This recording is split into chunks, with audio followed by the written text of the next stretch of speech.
Ma'am, is Final Fantasy in your used game section? Used games? You really do like fantasy, don't you? Growing up in the 90s as a kid who loved video games, and RPGs in particular, the name Final Fantasy was everywhere. I couldn't go to a video game store or check out a gaming forum without seeing the words Final Fantasy pop up all over the place. I'm definitely thankful for it though, because it helped me fall in love with the series, as they truly were some amazing games back then. However, due to how immensely popular and successful Final Fantasy VII, VIII, and IX were, it had the unfortunate result of overshadowing a lot of other quality JRPGs on the PlayStation. With that in mind, I thought it'd be cool to shine light on some of these other games that don't bear the Final Fantasy title, but still provide a top-notch RPG experience for Sony's first console. While this will be a ranked list, obviously it's completely subjective, so don't come at me with flaming pitchforks if I miss some of your favorites or don't rank them how you would. Some of my all-time personal favorites fall in this category, so needless to say, I'm pretty excited to talk about them. Let's get into it. To start this list off, we have The Legend of Dragoon coming in at number 10. Man, right off the bat, it feels weird to rank this so low, but that just goes to show how many amazing RPGs there were for the PlayStation that weren't Final Fantasy. Ironically enough, Legend of Dragoon was basically marketed as Sony's answer to Final Fantasy, and while I don't think it quite lived up to that quality, it was still a damn good game on its own accounts. Replaying this these days, the dialogue definitely feels stiff, and the interaction between characters leaves some to be desired, but the pre-rendered backgrounds still look gorgeous and are just as good as Final Fantasies. The music still sounds great. The lore behind the story is interesting, I think. And while the battle system may not be everyone's cup of tea, I think the time button attacks added a layer of depth to the system that kept you engaged. Due to the addition system, for better or for worse, you couldn't just mindlessly grind, as you actually had to time out your attacks in order to deal the maximum amount of damage and to learn new, stronger additions beyond that. The whole Dragoon transformation thing was kind of more of a gimmick battle-wise, as it didn't add a whole lot. The concept behind it was really cool though. Well, at least cool to us kids who were too old and cool back then to like stuff like Power Rangers anymore. But hey, flying Power Rangers? Now that shit's a different story. All in all, Legend of Dragoon's a quality title, but there's better out there on the PlayStation, I think. Next on our list at number 9, we have Legend of Legaia. Not only is this one of the lesser known games on this list probably, it's also the first RPG I ever played on the PlayStation, so I have this game to thank a lot for helping me fall in love with the genre in the first place. Similar to Legend of Dragoon, admittedly the dialogue does feel a little clunky these days, which honestly is a problem of a lot of RPGs back then. Regardless though, the game still does a lot of great things beyond that. The battle system is super unique, where you input different commands to create combos known as arts to dish out more damage. I really loved how changing your equipment and weapon actually reflected on your character model in battle. I mean, no other game really did stuff like this back then, so it blew my mind as a kid. Also, the in-battle graphics were way better than the sprites outside of battle. It really helped immerse you more and draw you into the combat. I thought the whole concept of raw Suryu attaching themselves to your arms and actually growing visibly stronger and bigger throughout the game was really cool as well. Overall, Legend of Legaia is a quality RPG for the PlayStation that gets a bit overlooked these days, so check it out. Coming in at number 8, we have both Breath of Fire 3 and 4. I know I'm cheating by putting both games here, but unlike the other series on the list, I just really can't choose between these two. They both do a lot of things right, and some of them I like more in one game, and some of them I like more in the other game, making it really hard to pick. Both of them have some of the best looking sprites on the entire console, a unique cast of characters, and a really fun turn-based battle system. I think the third one has a slightly more interesting overall story, better dragon transformation system, a brighter color palette which I like, and the whole time skip with Ryu turning from a kid to an adult is really cool. If there's one RPG on the PlayStation that could benefit from a modern remake and fast forward option though, it's definitely this game. I mean, I still love it, but damn do the battle transitions move slow. It makes it a little hard to replay these days, not gonna lie. Thankfully, the fourth one fixes some of these problems. It's a more polished game overall, with improvements in a lot of areas, and being able to switch off between Ryu and one of the antagonists, Faolu, is really awesome and adds some interesting insight. I just wish the color scheme wasn't so consistently muddy, tan, and brown. I don't know, I just usually like more brighter and more vibrant visuals. I know that's more of a personal thing, but I just had to say it. Regardless of which game you prefer, they're some of the better RPGs on the system and still worth playing to this day. Alright, at number 7 on our list, we have Lunar Silver Star Story Complete. I know a lot of you out there probably prefer the second one, Eternal Blue, over the original, because that is the popular opinion after all, but I don't know, I just like the first one better. Eternal Blue still is a really amazing game that I beat earlier this year, in fact. I just think the first one has a little bit more charm overall, a more memorable story, and a cooler villain. In addition to his in-story actions, there's always just been something particularly appealing about Galleon's design that's made him stand out to me over the years. On the good guy side, I like most of the cast as well, even if Nash is kind of a douchebag. I mean, look at this dude. Kyle's pretty cool though. Though I guess I've always been partial towards the strong, vagrant type who lives a carefree lifestyle and gets like drunk and shit, but still shows responsibility when he needs to and has a heart of gold. Characters aside though, Lunar is a perfect example of why you shouldn't judge a book by its cover or a game by its graphics. Graphically speaking, it may have been a bit underwhelming when compared to its peers at the time of release, mainly because most others had transitioned to 3D by then.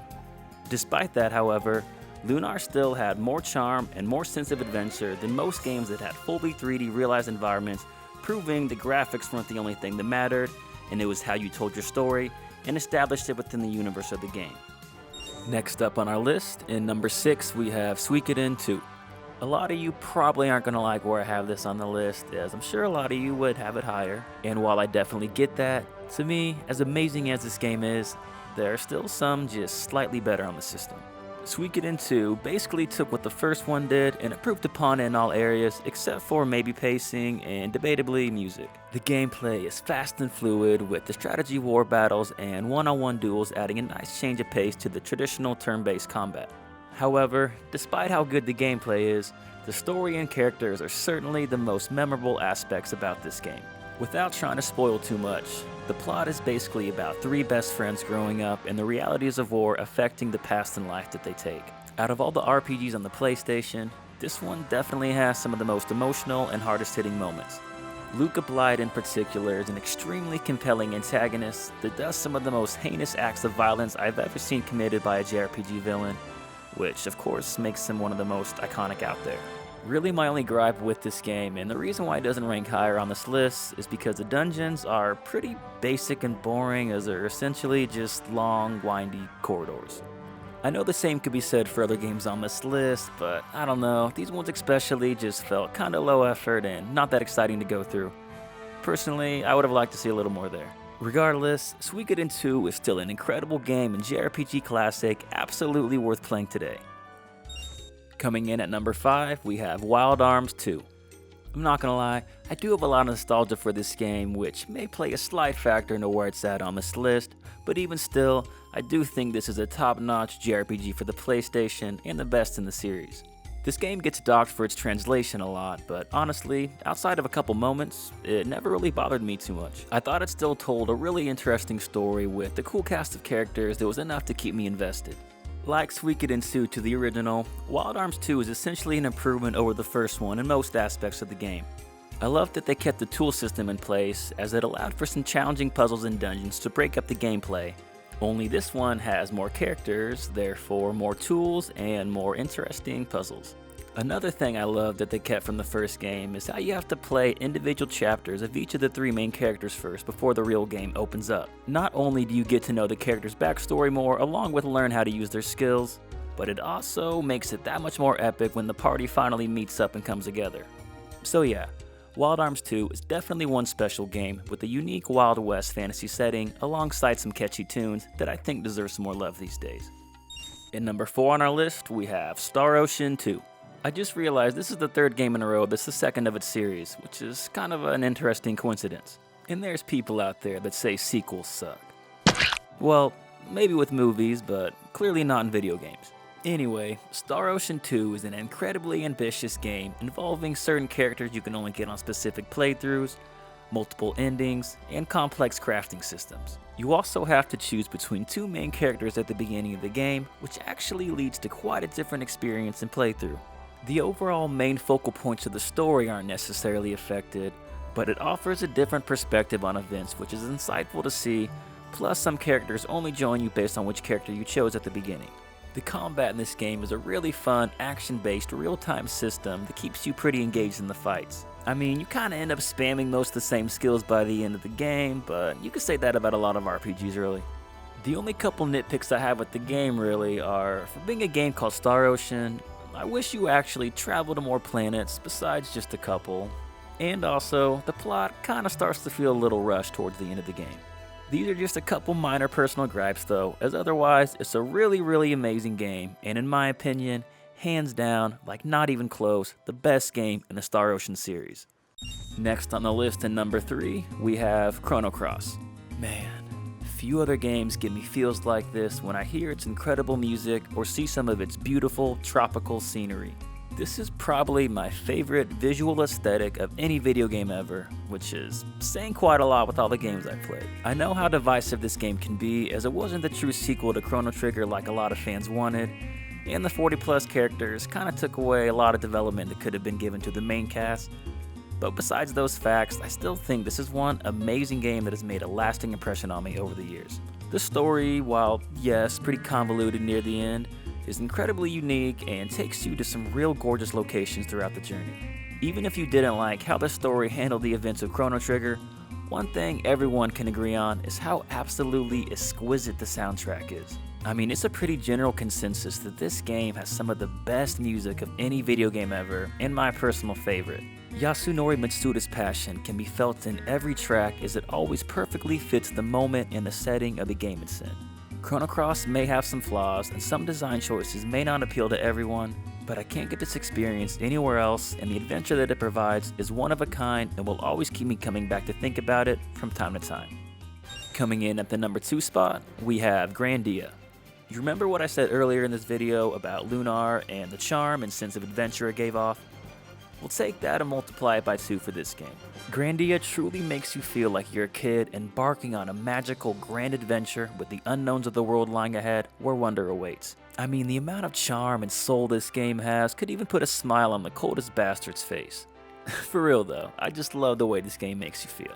Even if Justin's design is the characters themselves are really memorable, considering they're composed of a lot of different races and creatures. With the dinner component they had in this game, where you enjoyed a nice meal with your party members, it really helped the characters feel more alive and like they were actually a group of friends rather than just some characters you controlled in battle. Speaking of battles, in my opinion, this game has the best RPG combat on the entire PlayStation. It's a really fun mix of turn-based and real-time gameplay where you can cancel enemies' attacks, leading to some interesting strategies where you have to make decisions like, okay, the enemy's about to use a big attack. Do I try to use a stronger attack to try to kill it and potentially take a lot of damage if I don't? Or do I just try to cancel his move and deal less damage, but also receive less damage? It really is a blast to play and helps keep battles from getting stale, which does happen on a lot of JRPGs admittedly. If for some reason you haven't yet, check this game out. And finally, to top off this list of the 10 best PlayStation RPGs that aren't Final Fantasy, we have the one and only Xenogears. If I could describe Xenogears in 2 words, it would be flawed masterpiece.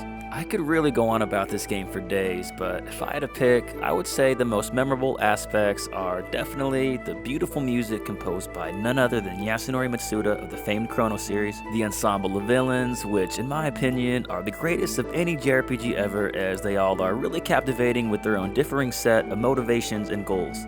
And finally, probably the best aspect is the incredibly deep plot. I've truly never seen a video game with a grander scope of story than this one. It may not always succeed in telling it in the best way, but still, I have to give it credit for what it tried to pull off in the themes it covered. I mean, this game dealt with topics like Freudian psychology with the id, ego and superego, genocide, racism, cannibalism, drug addiction, religion and false gods. I mean, I could keep going.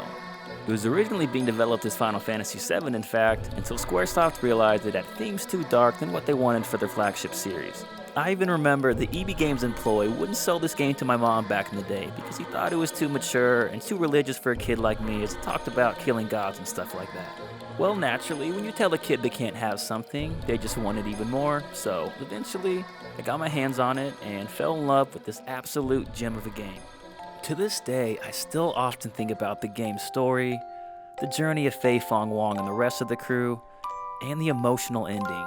I'll never forget that Christmas break night when I was like 11 years old and I finally beat this game watching all the ending cutscenes. Clocking in at over 100 hours, it was the longest game I had ever beaten at that point, and while it did give me a sense of satisfaction, it also left an empty, bittersweet feeling knowing I would never experience a game like that for the first time again. It is a shame the game was rushed in the later stages of development, leading to an incomplete Disc 2 with a way different format than the first disc, but that's why I call it a flawed masterpiece. Regardless, the game still offers an amazing, special, one-of-a-kind experience that will never be replicated, and in my opinion, is the best JRPG on the entire PlayStation. Run through the cold of the night as passion burns in your heart. Ready to fight, a knife held close by your side. Like a proud wolf alone in the dark, with eyes that watch the world, and my name like a shadow on the face of the moon. And that about wraps up this nostalgic look back at some of the very best RPGs the original PlayStation had to offer. I had a lot of fun making this, as like I said at the beginning of the video, a lot of my all-time favorites fall in this list. I just have so many great childhood memories with them, and I know a lot others do as well, so I hope you guys enjoyed this video. If you want to see more content like this, feel free to either like, leave a comment, or even better, subscribe if you haven't already. It means a lot. As always, this is Gaming Production, guys. Until next time.